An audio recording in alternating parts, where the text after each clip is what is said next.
देखो, इस समय में मनुष्य ने लिखना तो शुरू कर दिया था, लेकिन हम आज तक उस लिपि को पूरी तरह से पढ़ नहीं पाए हैं। देखो, लिखा भी है। इस दौर में मनुष्य ने लिखना तो सीख लिया था, लेकिन उसकी लिखावट और लिपि आज तक हम पढ़ नहीं पाए। इसका सबसे बड़ा उदाहरण क्या है? सिंधु घाटी सभ्यता। उसके पास अपनी भाषा तो थी, पर हमारे लिए आज भी वह एक रहस्य है, क्योंकि हम उसको अभी पढ़ नहीं पाए हैं। ओके। हमारे पास मोहरे हैं उस टाइम की, प्रतीक हैं और कुछ चिन्ह भी हैं, लेकिन उनकी भाषा आज भी हम नहीं पढ़ पाए हैं।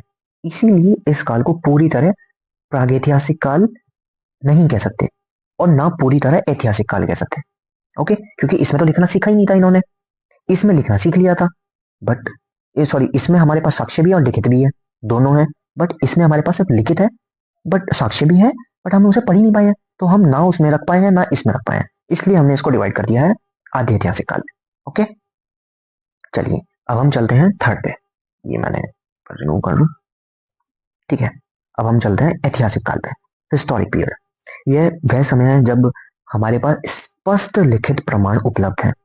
ठीक है, जैसे कि आप देख भी सकते हैं, यह वह समय है जिसके बारे में हमारे पास ठोस लिखित प्रमाण मौजूद है, और हम उन्हें आसानी से पढ़ और समझ भी सकते हैं। ठीक है, जैसे कि भारत में महाजनपद काल और मौर्य साम्राज्य के बाद से लेकर आज तक का समय इसी श्रेणी में आता है। ठीक है, डन बात है। चलिए अब, और इसमें हम थोड़ा बताते हैं कि इनके बाद मौर्य, गुप्त और आगे सभी काल इसी श्रेणी में मान सकते हैं। देखिए, मौर्य साम्राज्य के बाद आपका मौर्योत्तर, फिर गुप्त, गुप्तोत्तर, है ना, ऐसे करते करते सब चीज आपका इसी श्रेणी में आता है। ठीक है, इस काल की सबसे बड़ी विशेषता क्या है? यहाँ इतिहास को समझना अपेक्षाकृत आसान हो गया, और क्योंकि हमारे पास इसके लिखित साक्ष्य मौजूद है।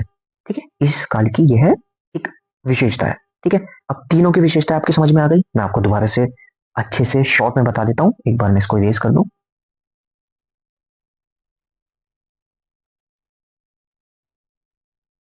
देखिए, प्रागैतिहासिक काल की विशेषता क्या है? हमारे पास लिखित साक्ष्य अनुपलब्ध, मतलब कि हमारे पास लिखित साक्ष्य नहीं है, पुरातात्विक साक्ष्य हमारे पास है।